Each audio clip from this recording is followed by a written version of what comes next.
Halo, saya Chef Santo, saya Presiden Indonesian Chef Association. Oke, Chef, sekarang sibuk apa nih, Chef? Saya kebetulan ada usaha catering ya.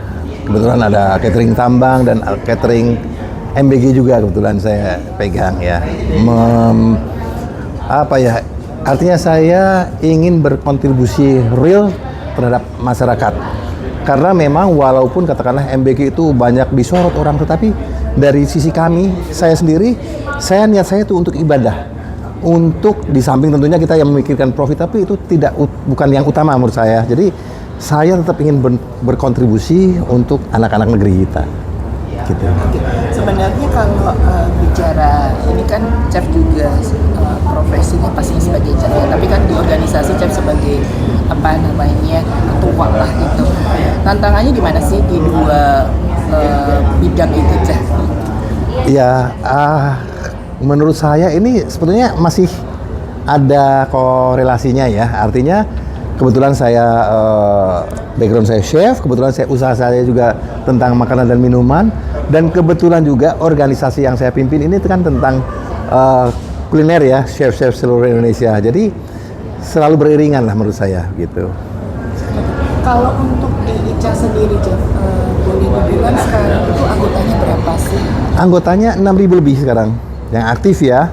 Jadi yang tidak aktif malah lebih banyak ya. Artinya yang dari tahun 2007 lupa atau tidak mendaftar kembali, tetapi yang sekarang terdaftar di database kita itu 6.000 sekian. Sebenarnya manfaat kalau teman-teman ikut bergabung di ICA itu apa, Chef? Pertama, di ICA itu kan ada program namanya untuk pendidikan ya. Kita sharing ilmu, sharing tren-tren makanan baru, sharing usaha baru. Jadi sebetulnya kalau ikut di organisasi ICA ini, manfaatnya menurut saya terutama untuk orang yang berprofesi di bidang kuliner ya, itu sangat baik ya. Chef, kalau misalnya tidak punya background sebagai chef, mau bergabung dengan ICA boleh nggak sih? Oh, sangat boleh, karena di syarat untuk menjadi anggota ICA itu adalah 1. Praktisi kuliner, 2. Pemerhati kuliner, 3. Pecinta kuliner. Artinya sangat luas, boleh siapapun menjadi anggota ICA. Kalau dibanding dengan profesi yang lain, sebenarnya asiknya jadi chef gitu, apa sebenarnya buat chef? Ya, sebetulnya mungkin kalau saya dari kacamata kuliner sendiri ya memang saya sangat menikmati dengan asosiasi ini, karena memang background saya kebetulan ya chef, jadi hari-hari ketemu dengan teman-teman itu ya kita bicara walaupun banyak ngobrol ngalur ngidul ya, tapi tentu saja di situ selalu kita selipkan masalah tentang makanan kuliner Indonesia. Apalagi kami bertekad ya bahwa ICA itu ingin membawa kuliner Indonesia menuju kuliner dunia.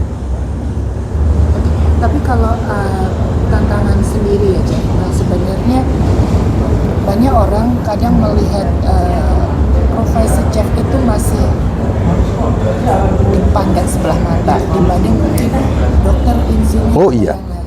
Tapi apakah menurut chef profesi chef itu menjanjikan?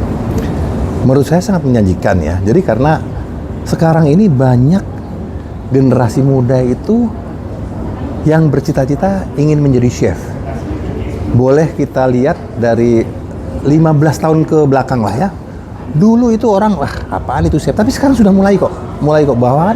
Bahkan banyak orang-orang yang dalam tanda petik orang berada itu bercita-cita menjadi chef. Artinya kalau untuk kita jadi kaya bisa ya, Chef? Oh, sangat bisa. Bisa berkarir, awalnya mungkin berkarir di hotel atau restoran. Tentu saja kalau seorang chef profesional juga dengan salary yang menurut saya cukup bagus ya dibandingkan dengan profesi lainnya. Tidak kalah dengan profesi dokter, insinyur, dan lain-lain. Tapi menurut Chef ya, ada persiapan gitu loh ketika kita ingin membangun bisnis kuliner, terutama buat mereka yang punya background yang tidak Chef, artinya boleh dibilang masih nol gitu. Apa sih yang perlu dipersiapkan agar dia bisa sukses membangun bisnis kuliner? Yang utama adalah dia suka dengan dunia ini dulu. Karena kalau sudah suka, itu biasanya dia akan total all out kalau dia misalnya terjun di dalam dunia bisnis ya. Karena memang dunia bisnis kuliner terutama itu memang harus kita menjiwai dulu. Kalau tidak menjiwai ya akan susah menurut saya ya. Selain itu, apakah dia perlu sekolah atau bagaimana? Ya, memang gini nih. Kalau kita ingin usaha di bidang katakanlah kuliner, tidak harus sekolah. Yang paling penting punya modal ya. Tetapi kalau kita memang sangat ingin berkarir di bidang kuliner ya memang harus sekolah dulu. Setelah sekolah juga kita akan bekerja mulai dari, kalau di kitchen itu kan memang tingkatannya sangat rentannya sangat tinggi rentangnya, dari mulai cook helper hingga menjadi executive chef, dan mana itu sangat diperlukan jam terbang ya, pengalaman dan tentu saja dedikasi dan pengetahuan. Kalau misalnya itu tadi Jeff, itu dari sisi skill ya. Tapi kalau misalnya dari makanan sendiri ya, kira-kira nih orang yang sekarang kan banyak banget nih orang ingin punya bisnis tetapi bingung aku mau bisnis apa di bidang kuliner. Kira-kira nih makanan apa nih yang cocok buat mereka yang memang tidak punya basic sebagai chef tetapi dia ingin berbisnis itu? Itu ada dua kategori. Dua kategori itu artinya begini. Katakanlah orang punya modal, tapi katakanlah orang itu sukanya, saya sukanya kok makanan Sunda ya. Bisa saja dia membangun masakan Sunda ya, membangun restoran dengan tema makanan Sunda. Atau mungkin dia memang, saya kayaknya menguasainya di bidang kue-kue dan roti-roti. Ya, saya akan bikin bakery shop seperti itu. Jadi memang sangat luas sekali. Artinya sebenarnya orang tuh nggak perlu takut untuk memulai sesuatu atau bagaimana sih Pak? Syarat biar kita tuh pede untuk membangun bisnis kuliner kalau dari pengalaman Jeff. Ya, pertama dia harus punya literasi ya. Literasi baik itu dari buku atau mungkin dia punya teman yang bergerak di bidang F&B. Itu dia bisa tanya-tanya. Biasanya kalau sudah tanya terus sudah interaksi, ada ketertarikan, itu biasanya dia akan kebetulan dia punya modal, saya pengen usaha kuliner dengan katakanlah temanya makanan ini seperti itu. Kalau boleh dibilang poin-poin gitu ya Jeff, mungkin 4 poin versinya Jeff Santo sukses di bisnis kuliner itu ditentukan oleh apa saja dan kenapa harus itu? Pertama, saya tadi sampaikan bahwa dia harus suka dulu.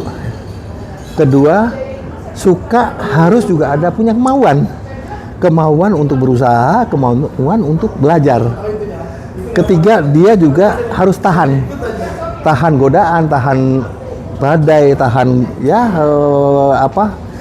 katakanlah di jalan tuh pasti akan ada nggak semulus apa yang kita bayangkan ya.